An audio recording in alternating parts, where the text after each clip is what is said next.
Saber sobre revelação divina é uma parte essencial, e disso depende todo o resto. Toda a compreensão que devemos ter da religião, você vai conferir um pouco aqui nesse nosso vídeo. Precisamos, primordialmente, entender como que surge, de onde vem e como eu sei qual a verdadeira religião. Será que Deus pode se revelar ou a religião é um salto no escuro? Para iniciarmos, devemos ter consciência da existência de Deus, fato que posso provar pela minha razão. Até mesmo filósofos pagãos chegaram à conclusão da existência de Deus. Aristóteles, por exemplo, na sua Metafísica, ele vai subindo em uma ordem causal até chegar em uma primeira causa não causada, a um primeiro motor imóvel, um criador não criado, como diz Santo Tomás de Aquino. Devemos, portanto, entender que nossa inteligência é afetada pelas nossas paixões. E nós somos formados atualmente para viver segundo os nossos sentimentos, o que é errado. E por conta disso, nós não reconhecemos a existência de Deus. Geralmente, os ateus, eles são ateus pela vontade e não pela inteligência. A busca de querer viver o que gosta faz com que a existência de Deus ela seja colocada no escanteio, ela seja ignorada, para nós termos uma vida mais fácil. Mas se eu considero toda a ordem do mundo, existe uma inteligência que ordena e coordena tudo isso. Logo, nós podemos afirmar que Deus existe. Quem contradiz esse pensamento, recusando a existência do ser divino, menciona o Salmo 14. Dixit incipiens in corde suo, non est Deus. Ou seja, diz o tolo em seu coração, Deus não existe. Logo, crer na existência de Deus não é superstição ou coisa do tipo. Na realidade, é usar bem a razão. Deus pode revelar naturezas terrenas e divinas. E uma prova disso está na historicidade dos evangelhos, os quais contêm 3 fundamentais elementos: veracidade, verdade, autenticidade, quem os escreveu, os elementos internos e externos que permitem certa identificação, e integridade. Não há qualquer diminuição, nem deve ter. Apesar de certas falsificações terem sido feitas, estas não foram aceitas, mas contestadas. E a partir disso, como podemos saber qual a verdadeira revelação e religião? Só pode haver uma única religião verdadeira. Caso contrário, todas as outras são falsas. Deus se revela, confirma verdadeiros milagres e profecias. Para entendermos esse aspecto da verdadeira religião, podemos levar em consideração o Evangelho de São Lucas, capítulo 9, do versículo 18 ao 24, onde Jesus pergunta aos seus apóstolos quem dizem que ele é. E vale ressaltar que a opinião do povo sobre Jesus era sempre muito positiva, mas eles estavam errados, por incrível que pareça, como acontece nos dias atuais. Se perguntarmos a uma dos milhões de pessoas que existem no mundo a mesma pergunta que disse Jesus, encontraremos respostas muito positivas, mas não é porque são positivas que estão certas. O mundo de hoje só acha importante crer em algo ou em alguma coisa.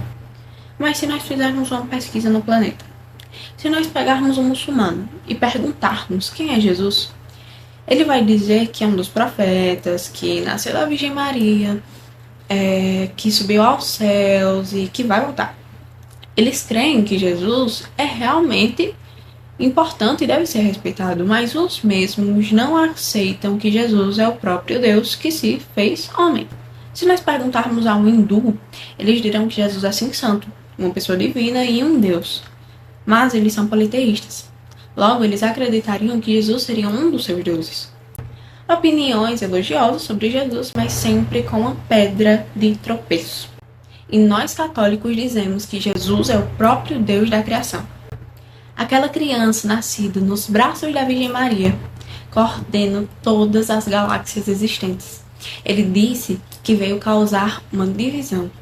E vamos ser realistas e objetivos.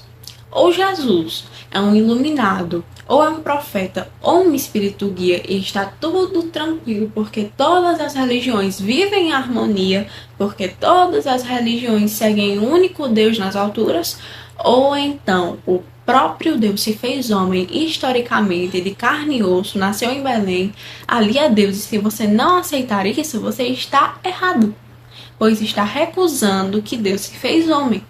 E aqui está o escândalo do cristianismo, como diz o reverendíssimo Padre Paulo Ricardo. E nós dizemos escandalosamente: Deus se fez homem, pisou nesta terra, evangelizou, e isso nenhuma outra religião está disposta a aceitar. Mas em um mundo contaminado pelo indiferentismo religioso, onde o que vale é crer em alguma coisa, quem está disposto a conhecer que o Filho da Virgem Maria, o Cristo Deus, é o Criador de tudo, e reconhecer como fizeram os apóstolos e como faz ao longo dos séculos a Santa Igreja Católica? Quando Jesus pergunta: e vós, quem dizeis que eu sou? Ali iremos ouvir na versão de São Mateus ele dizendo: bem-aventurado és tu, Simão, porque não foi nem a carne nem o sangue que te revelou isso, mas o Pai do céu. São Pedro, ele vai dizer que Jesus é o Filho de Deus. Aí tem uma revelação divina, e é essa que nossa fé, a qual queremos viver e nela morrer, deve ser baseada. Os mártires derramaram seu próprio sangue para dizer que há um único Deus, mostrando e expondo a fé da Igreja Católica Apostólica Romana, a qual pertencemos. Uma das maiores provas que a Igreja Católica é a verdadeira religião, a verdadeira Igreja de Cristo, é o fato da revelação se basear em dois principais pilares. Primeiro deles, os milagres, aqueles os quais só Deus pode fazer, como a ressurreição dos mortos ou como uma cura. Isso é, se este estiver intimamente ligado com a doutrina, vai provar-se que essa é a verdadeira. E o segundo aspecto são as profecias, que é o conhecimento de um futuro causal. Para entender a tais é necessário algo fundamental: a fé, que é a adesão da inteligência às verdades reveladas por Deus, a qual não é sentimento. Nessa visibilidade, tendo em vista o pilar dos milagres, é visível que a Igreja Católica é a Igreja de Cristo, sendo um dos maiores milagres sua duração de mais de 2000 anos. E como reconhecer a verdadeira Igreja de Nosso Senhor? Devemos considerar 3 vias principais: do primado, das notas e da excelência. A primeira via do primado, nós devemos considerar as Sagradas Escrituras, em especial os Evangelhos e as frases de Nosso Senhor. Em São Mateus 16,16 é dito: tu és Pedro, e sobre esta pedra edificarei a minha igreja. Os sucessores de São Pedro são justamente os papas, sendo o primeiro papa da Igreja Católica o próprio São Pedro.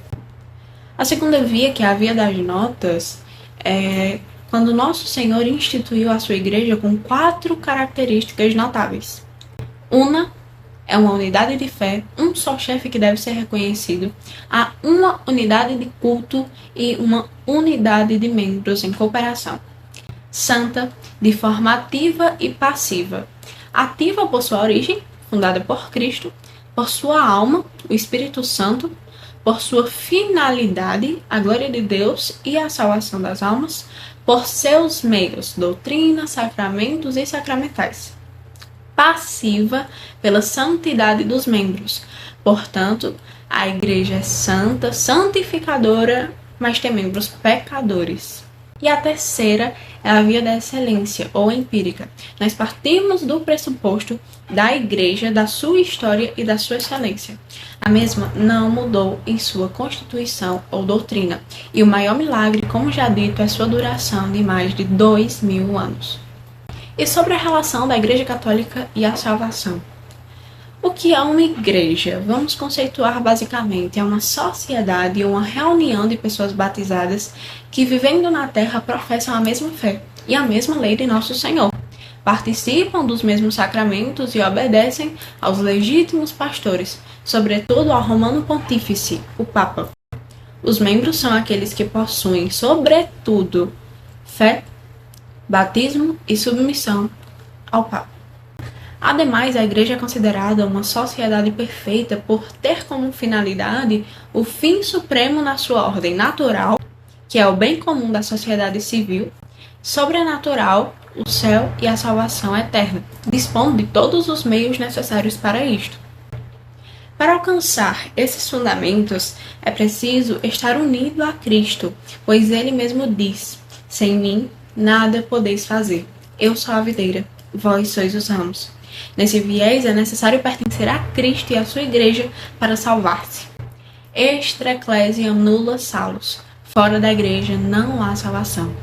Quem está fora da igreja pode ser salvo com condições bem restritas. Estas pessoas que não têm uma vida cristã não são impedidas da graça, pois Deus não deixa ninguém sem a graça de se salvar. Para finalizar, nós mencionaremos 2 aspectos: a perseguição da igreja e os deveres dos membros. Sobre a perseguição, a Santa Igreja ela é perseguida externamente e internamente, mas ela continua intacta na sua essência e nos seus ensinamentos. E levando em consideração que a igreja é o corpo místico de Cristo, o corpo místico de nosso Senhor, se este foi perseguido até a morte, a igreja também é perseguida. E sobre os deveres dos membros para com a Santa Igreja, destacam-se o amor ilimitado pela igreja, não confundir deficiência dos membros com a igreja que é santa e santificadora, não santa e pecadora. E por fim, o empenho pela glória da igreja, pelo seu crescimento através dos meios ao nosso alcance, é essencial.